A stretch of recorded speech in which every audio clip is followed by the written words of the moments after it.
Good evening. Welcome back to Sleepy Expeditions.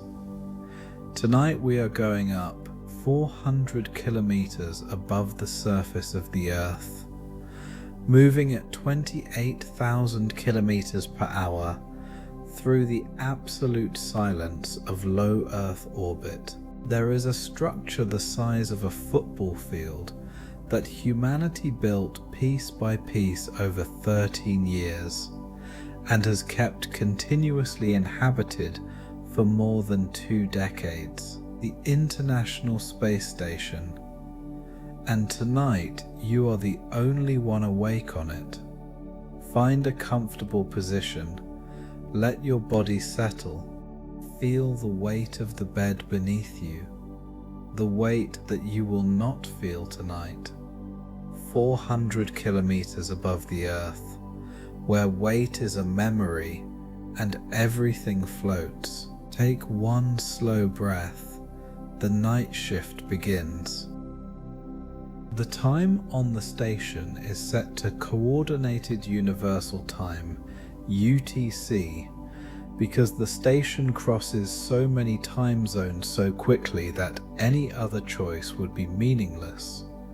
Right now, the UTC clock on the wall of the service module reads 0214, 2:14 in the morning. The rest of the crew went to sleep an hour ago. 6 of them in their individual crew quarters, small compartments barely large enough for a sleeping bag and a few personal items, attached to the walls and floor and ceiling with Velcro and bungee cords, so they do not drift away in the night. The quarters have doors that close, creating the illusion of privacy in a space where privacy is always an illusion. You can hear them breathing sometimes when the station is very quiet. The soft, regular sound of people deeply asleep, carried through the thin walls by the particular acoustic qualities of a pressurized metal tube floating in a vacuum. You are not scheduled to sleep for another 3 hours. Night shift on the ISS is not quite what it sounds like on Earth. There is no night here, not in the ordinary sense. In the 90 minutes it takes the station to complete one orbit, you will experience a full sunrise and a full sunset, the sun appearing over the curve of the Earth, climbing rapidly to its zenith, then dropping and disappearing again as the station moves into the shadow of the planet. 16 sunrises in every 24-hour period, 16 sunsets. Your body has stopped trying to make sense of it. The first few weeks in orbit, your circadian rhythm fought back. Your body insisted on its Earth-trained rhythms, tired at the times it had always been tired, alert at the times it had always been alert, regardless of what the sun was doing outside the windows. Sleep was difficult. Everything was difficult in those first weeks. The nausea of adjusting to weightlessness, the strange sensation of fluid shifting upward in your body without gravity to hold it down, making your face puffy and your head congested, as if you had a permanent mild cold. But the body adapts. The human body is extraordinarily good at adapting, at finding a new normal in whatever conditions it finds itself in, and after 3 weeks in orbit yours had mostly made its peace with the situation. You sleep when the schedule says to sleep, you wake when the alarm sounds.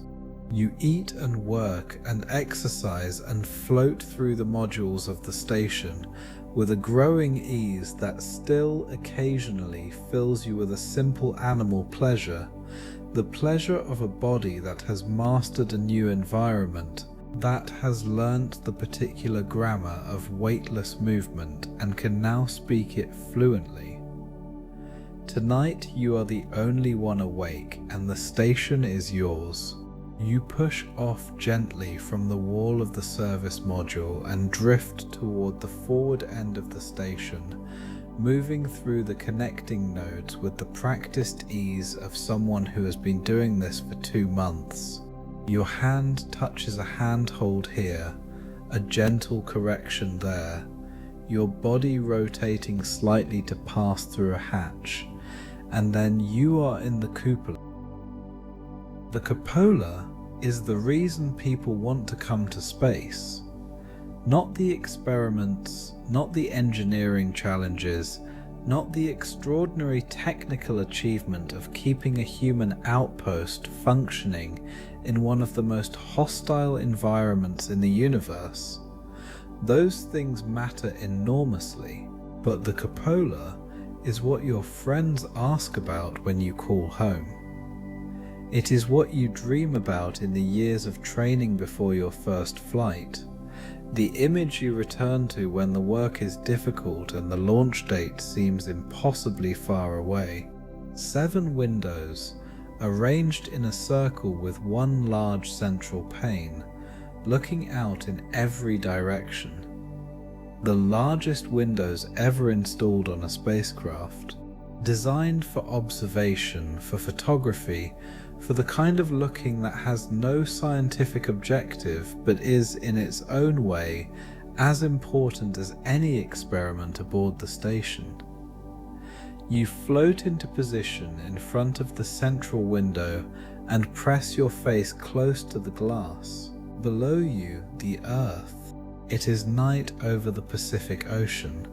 The ocean is dark, a deep, absolute black that stretches from horizon to horizon, broken only by the occasional scatter of lights on an island or the faint luminescence of a distant storm system, its interior lit by lightning in slow, silent pulses that you can see from 400 kilometers up, but cannot hear.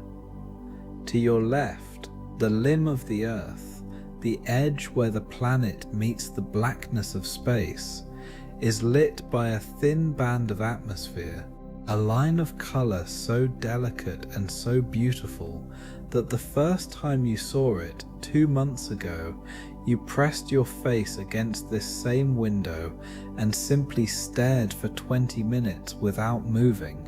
It is not one color, but many, layered in bands from the orange and red of the lower atmosphere through blue and indigo to the pure black of space above. The atmosphere that allows every human being who has ever lived to breathe, rendered visible from outside as something so thin, so fragile looking, so impossibly slight against the vastness of the planet it wraps, that it changes forever how you think about the air. Above you, around you really, in every direction that is not Earth, the stars. You have seen stars from mountaintops, from deserts, from places on Earth far from any city light. You thought you knew what a sky full of stars looked like. You did not.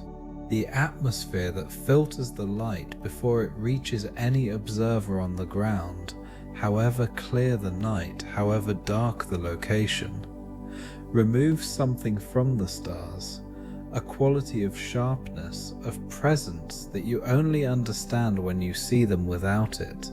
From up here, the stars do not twinkle. They burn, each one a fixed, unwavering point of light, blazing with a steadiness that is almost aggressive, as if they want to be absolutely certain you understand that they are there, that they are real, that the universe is not a backdrop but a place, enormous and ancient and full beyond any possibility of full comprehension. The Milky Way is not a smear of light from up here, it is a structure. You can see the shape of it, the central bulge, the spiral arms, the variations in density as your line of sight passes through more or fewer stars. You are inside it, of course.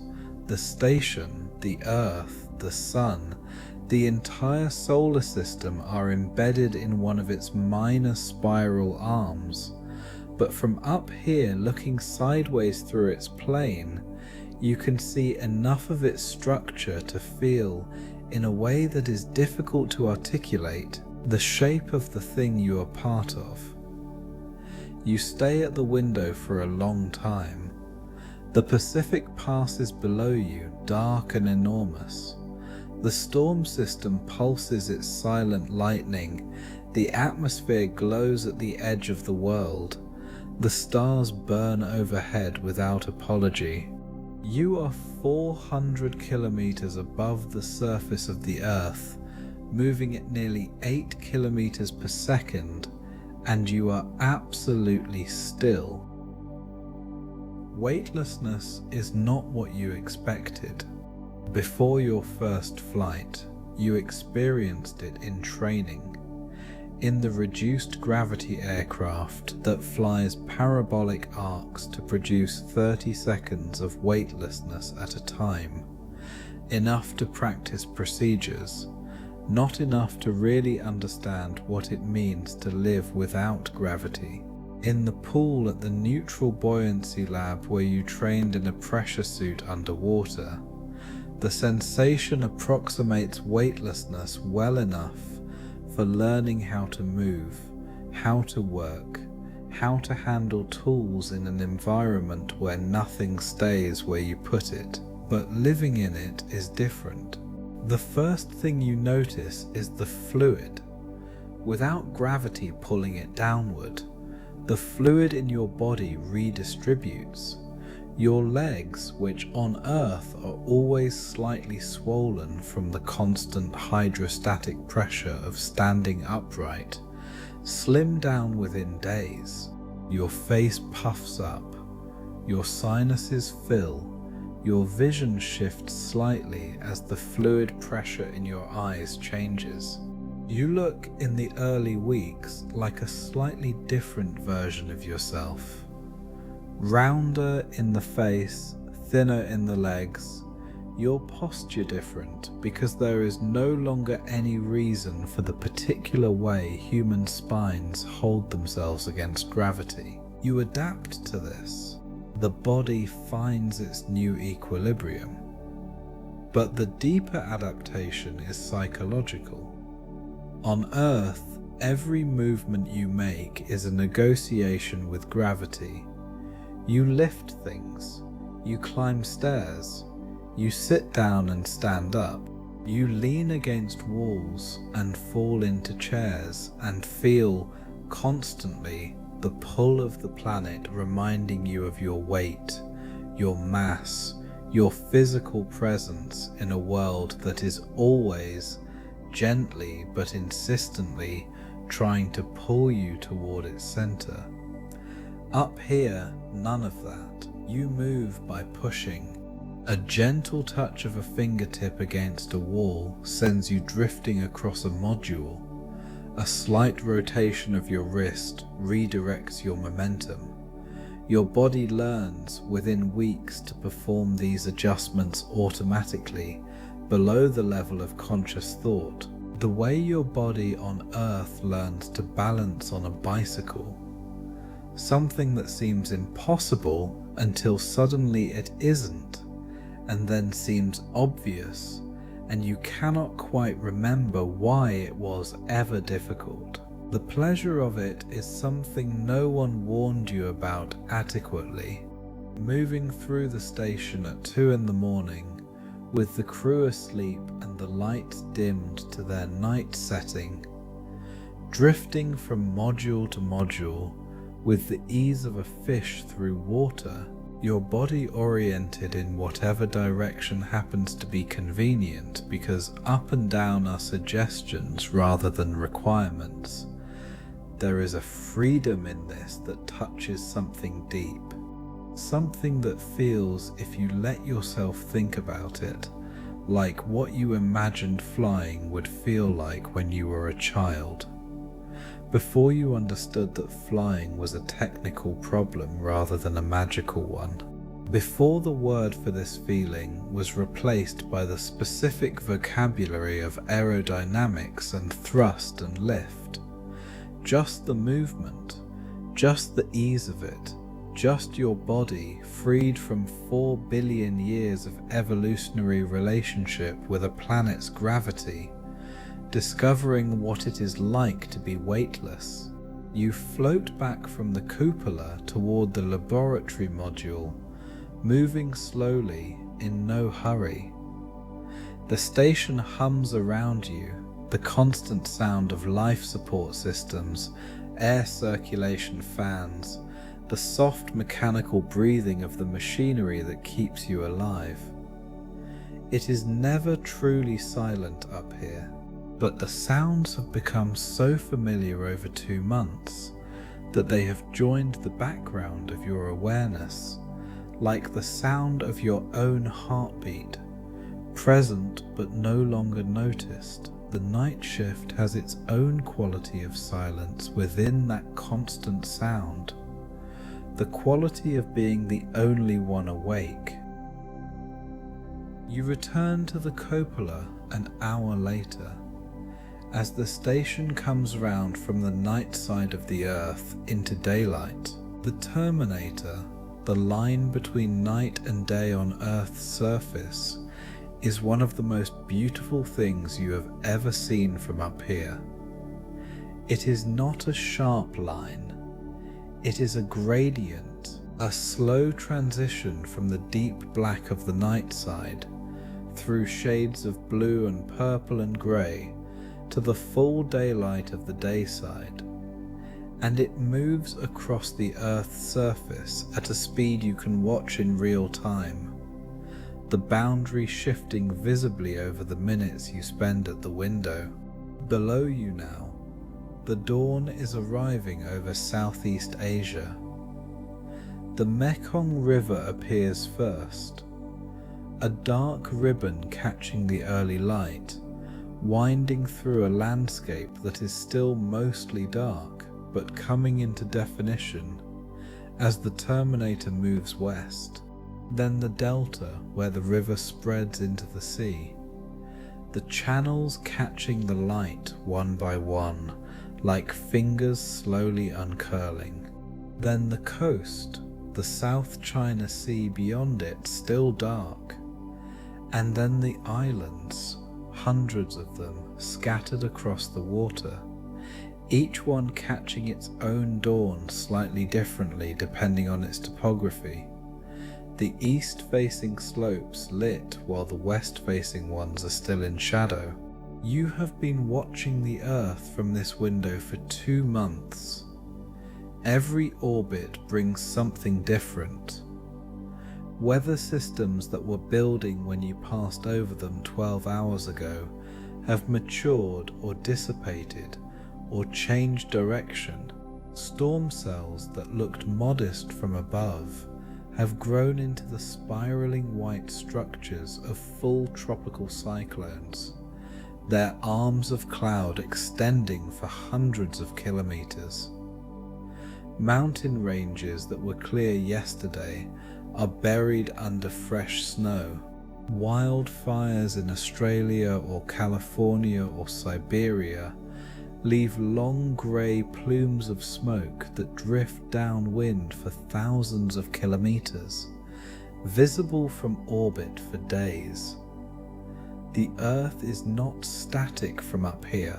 It is a dynamic system, constantly in motion, constantly changing, and from 400 kilometers you can see the change happening in real time, in a way that is simply not possible from the surface. You have also seen the lights. The night side of the Earth, as you cross it orbit after orbit, is mapped by the lights of human civilization in a way that no map has ever shown it. The great metropolitan areas, Europe, the eastern seaboard of North America, Japan, the Indian subcontinent, ablaze with a density of light that is almost shocking, the accumulated glow of hundreds of millions of people going about their nighttime lives, completely unaware of the single person looking down at them from 400 kilometers up. Between those bright clusters, the dark areas. The oceans, mostly dark except for the occasional cluster of fishing boats that light their nets to attract fish and appear from orbit as small bright points far from any coast.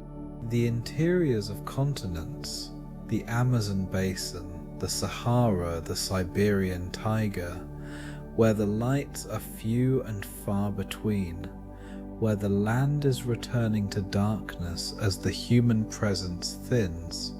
And sometimes from up here you can see individual storms at night, the lightning inside a thundercloud illuminating it from within like a Chinese lantern, the light pulsing in slow, irregular rhythms. A thunderstorm from above looks nothing like a thunderstorm from below. From below it is noise and rain and the nervous energy of charged air. From above it is a gentle, silent, luminous thing, beautiful in a way that its ground level self gives no indication of. Beauty, it turns out, is strongly dependent on perspective. The International Space Station is the most complex machine ever built by human beings. It was assembled in orbit over 13 years, from 1998 to 2011, in more than 40 separate assembly missions by space agencies from 15 countries. Its pressurized volume, the space that humans can actually live and work in, is roughly equivalent to a 6-bedroom house. Its total mass is approximately 420,000 kilograms. It travels at 7.7 kilometers per second, completing an orbit of the Earth every 90 minutes. It has been continuously inhabited since November 2000, making it the longest continuous human presence in space in history. The people who live aboard it for 6 months at a time are, in a very real sense, the furthest thing humanity has come to having a permanent outpost beyond the planet. Living aboard it requires constant adaptation. The logistics of daily life in weightlessness are more demanding than they appear from the outside. Drinking is done from sealed pouches with straws, because liquids in weightlessness do not pour. They form floating spheres that drift away and coat electronics and cause problems. Eating is carefully managed. Crumbs are the enemy in weightlessness, floating into air vents and equipment and eyes. So food is either bite-sized or comes in containers that can be eaten directly, with nothing left to drift. Sleeping requires strapping yourself into a sleeping bag attached to a wall. Without this, you drift, slowly and randomly, and will eventually float into something. The sleeping bags have a pillow-shaped space for your head, but your arms float out to your sides unless you secure them. Many astronauts find that after a few weeks they simply sleep with their arms floating free, their bodies adapting to a rest posture that no human being on Earth has ever assumed. Exercise is not optional. Without the constant low-level work of supporting yourself against gravity, standing, walking, climbing stairs, all the things your body does automatically on Earth just to keep you upright, your muscles begin to atrophy, and your bones begin to lose density at a rate that would leave you severely compromised if you returned to Earth without countermeasures. You exercise 2 hours every day, on equipment designed specifically for weightless use, working muscles that have no natural work to do up here. And still, after 6 months, returning to Earth is a process of rediscovery. The weight of your own body feels enormous after months of weightlessness. Walking requires relearning. Standing requires effort. The Earth pulls at you with a familiarity that feels, after months away, like the insistence of a relative you had almost forgotten. But right now, at 2 in the morning in the silent station, none of that is relevant. Right now there is only the hum of the machinery and the glow of the Earth through the cupola windows and the absolute extraordinary fact of being here. The psychological demands of long-duration spaceflight are, in many ways, more challenging than the physical ones. You knew this before you came. The training addresses it extensively. The isolation, the confinement, the distance from everyone and everything familiar, the particular psychological profile required to function well in a small group of people in a small space for 6 months, with no possibility of leaving if things become difficult. You trained for it, you prepared for it, you believed you were ready for it, and you were, mostly. What you did not prepare for, what cannot fully be prepared for, because it has no equivalent in any Earth-based experience, is the specific quality of the loneliness that comes with being 400 kilometers above the planet, where every human being you have ever known is living their lives. It is not an unhappy loneliness. It is more like awe than sadness.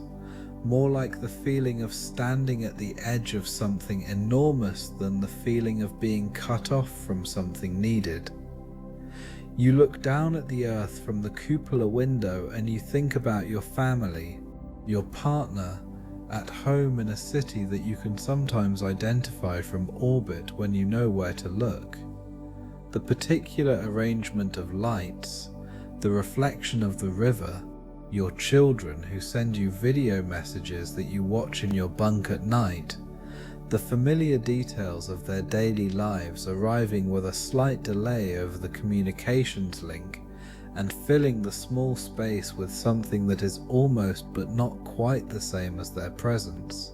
You think about them when you look at the Earth, about all the people down there, living their lives in the gravity you grew up in, eating at tables and sleeping in beds and walking through cities and looking up at the sky occasionally and perhaps wondering, briefly, if anyone is up there looking down. Someone is. You are. And the looking is not merely observation. It is something closer to love.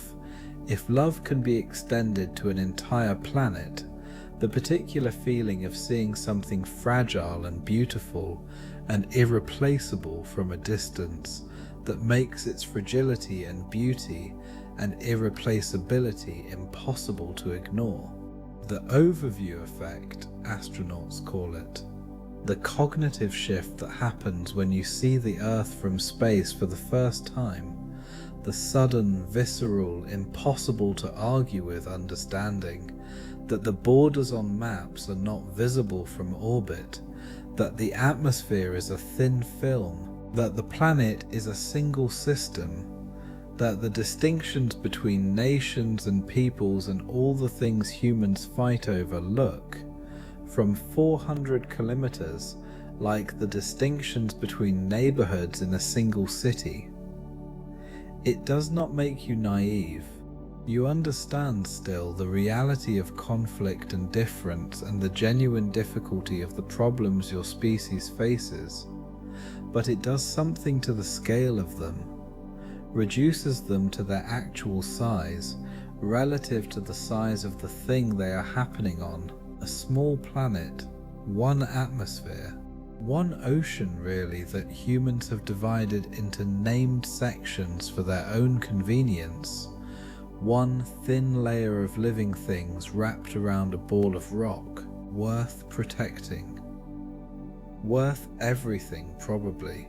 You float in front of the cupola window, and you feel this with a clarity that you know, from the accounts of astronauts who came before you, will fade when you return, will blur into the ordinary preoccupations of daily life on Earth, the weight of small problems pressing down until the overview feels distant and theoretical rather than immediate and real.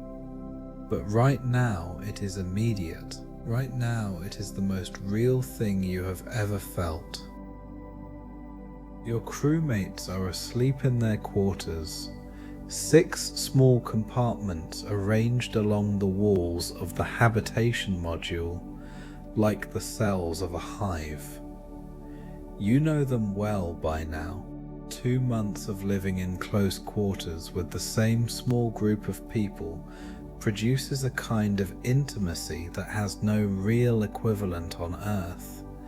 You know their habits, their moods, the particular way each of them moves through the station, the sounds they make when they are tired or frustrated, or excited by a result from one of their experiments. The commander is a methodical woman who has been to space 3 times before, and who manages the crew with a quiet authority that never needs to assert itself loudly, because it is always clearly present. She is the best chess player you have ever met, and she will play anyone at any time. And she wins with a patience that is instructive. The flight engineer beside her is a physicist who talks about dark matter the way other people talk about the weather, with familiarity and slight exasperation, as if it is a personal inconvenience rather than one of the deepest unsolved mysteries in science. He has been to space once before, and he still, 2 months in, occasionally stops what he is doing to look out a window with an expression of pure, uncomplicated wonder. You have grown fond of them all in the way that people grow fond of those they have shared something extraordinary with, not the choosing of close friends, which takes time and selectivity and the particular chemistry of compatible personalities. Something faster and more unconditional than that.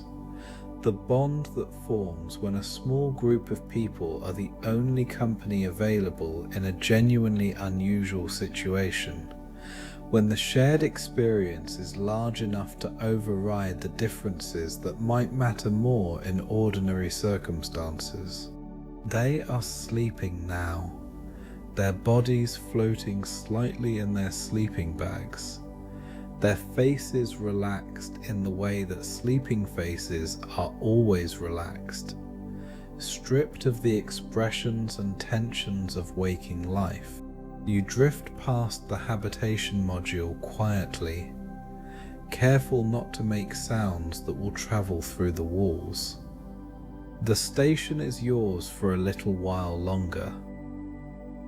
Another orbit is completing. You watch the Terminator approach from the west, the line of dawn sweeping toward you across the dark Pacific at 17,000 kilometers per hour, and then the sun appears over the curve of the Earth for the 10th time today, 16th if you count from midnight UTC. The number stops meaning much after a while. The light is extraordinary. Every sunrise from orbit is different, because the angle is always slightly different. The cloud cover below is always different. The position of the station in its orbit means you are always approaching the Terminator from a slightly different geometry. But every sunrise shares a quality that has no equivalent on Earth: the speed of it. On Earth, sunrise is a gradual thing. The sky lightens for minutes before the sun appears. There is a leisureliness to it, a slow transition that allows the sleeping world time to adjust. From orbit, the sun appears in seconds. One moment the Earth below is dark, the Terminator approaching. Then the rim of the sun clears the edge of the planet, and the light arrives all at once, flooding through the cupola windows with an intensity that your eyes take a moment to adjust to, turning the dark ocean below to a blaze of reflected light in an instant. 16 times a day the sun rises. 16 times a day it sets. The human experience of time, which is fundamentally organized around the cycle of day and night, simply does not apply up here. Your body is on UTC, your schedule is on UTC, the sun does what it does, and you note it with appreciation and move on. But the appreciation does not diminish with repetition.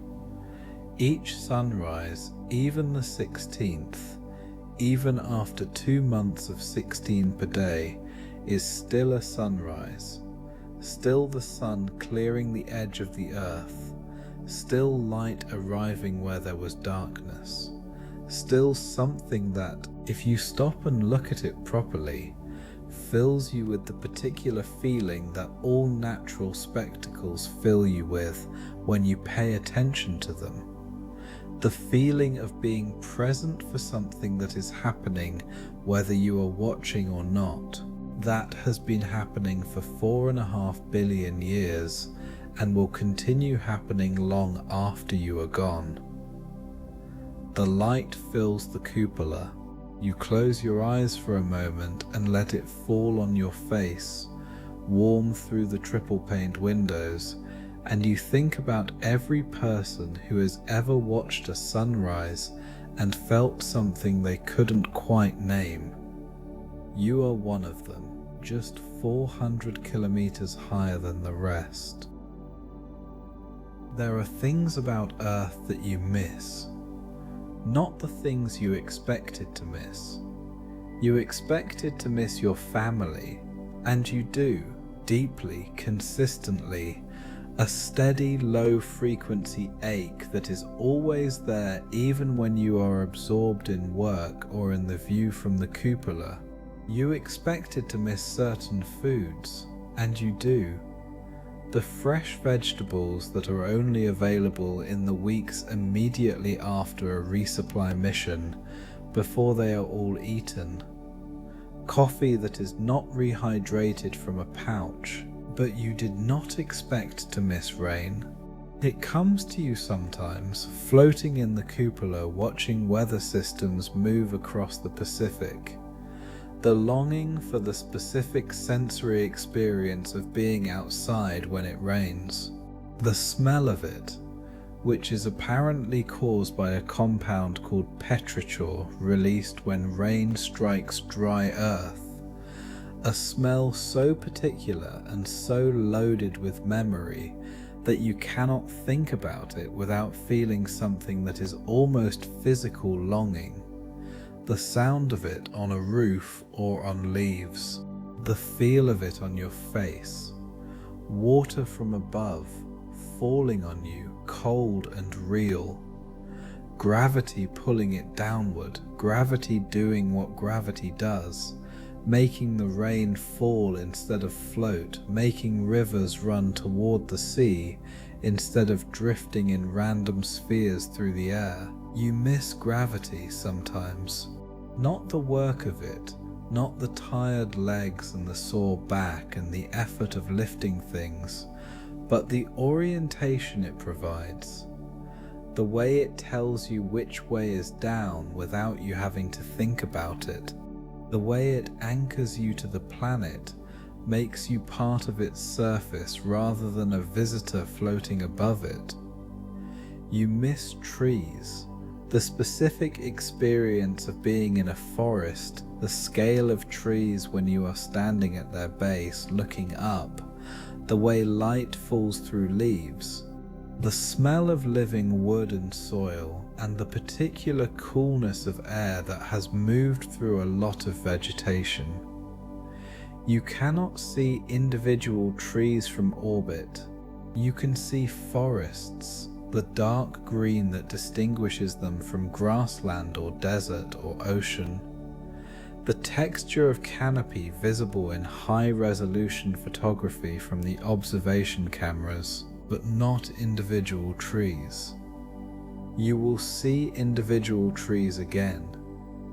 In 4 months, when your mission ends and you return to Earth and the recovery team helps you into a chair outside the Soyuz capsule, and you feel for the first time in 6 months the weight of your body pressing down against a surface, and someone hands you a flower they always hand returning astronauts a flower, and you hold it and look at it and feel, with a completeness that is almost painful, what it means to be an animal that evolved on the surface of a living planet and has been away from it for too long. 4 months. Tonight you are here. The overview effect has been described by astronauts since the earliest days of human spaceflight. Edgar Mitchell, who walked on the moon on Apollo 14, described it as a flash of understanding, an instant of recognition while looking at the Earth from the lunar distance of 400,000 kilometers, that everything he had believed about the separateness of things was wrong, that the universe was in some way a single entity, and that he was part of it, not separate from it, and that this was not a philosophical position but an observable fact. Russell Schweikart, on Apollo 9, described floating outside the spacecraft during a spacewalk, and feeling that he was the eyes of the universe looking at itself, that in some sense he was there on behalf of everyone, every human being who had ever looked up at the sky and wondered, represented in that moment by one person floating in a spacesuit 400 kilometers above the Earth. You understand this now.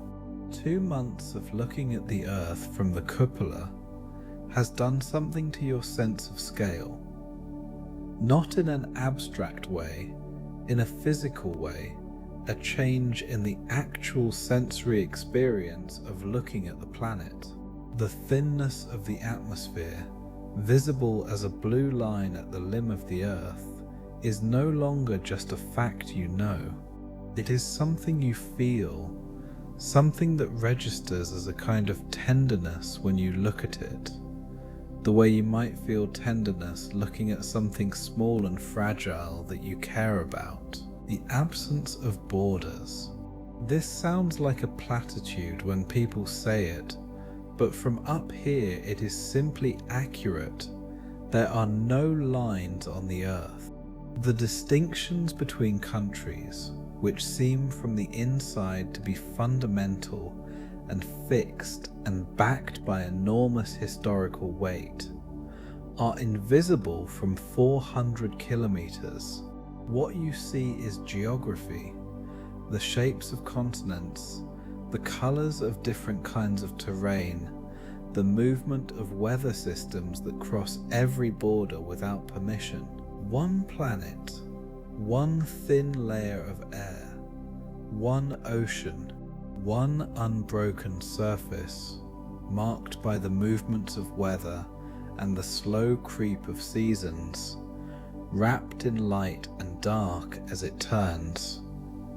You float in the cupola and you look at it and you feel for the 1000th time in 2 months that you are lucky beyond any reasonable expectation, that the sequence of choices and chances and work and luck that put you here in this specific place at this specific moment, looking at this specific view, is not something you take for granted or will ever take for granted. The earth turns below you, the stars burn overhead, the station hums.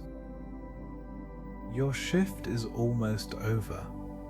In 40 minutes, your alarm will sound softly in your crew quarter, and you will drift to your sleeping bag and secure yourself inside it and close your eyes, and the station will carry you around the earth through the night and the day and the night again while you sleep.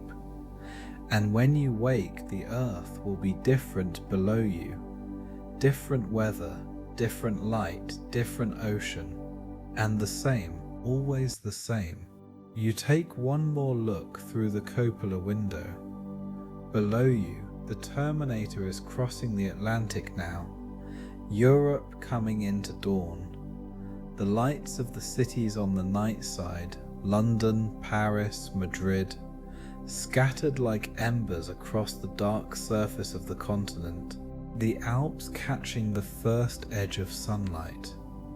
The snow on their peaks lit while the valleys below are still in shadow. Home is down there somewhere. Everyone you love is down there. Everything you have ever known. Every city you have ever walked through. Every meal you have ever eaten. Every conversation you have ever had happened on the surface of that planet, 400 kilometers below you. Impossibly far, impossibly close. You press your hand flat against the cold glass of the cupola window, and for a moment you feel the distance in a way that is almost physical. The enormous, absolute space between you and everything that has ever mattered to you. And then you feel something else. The station moving. The constant, steady movement of 8 kilometers per second. The orbital velocity that keeps you up here. That balances the pull of Earth's gravity with the centrifugal tendency to drift away. The precise speed that means you fall toward the Earth forever without ever reaching it. Falling and not falling. Here and not here, above everything you know, looking down at it with the clear eyes of someone who has been given, by extraordinary luck, the chance to see it whole. Sleep comes to you gently, the way sleep comes when the body has finally run out of reasons to stay awake. Let it come. You are 400 kilometers above the Earth. You are safe, you are weightless, and below you, turning slowly in the light of a sun that rises 16 times a day, the world is carrying on without you. The oceans moving, the weather building and breaking, the cities lit and busy and full of people going about the 10,000 ordinary details of lives being lived on the surface of a planet that is, from up here, the most beautiful thing in the universe. Sleep now. The earth will be there when you wake. It always is.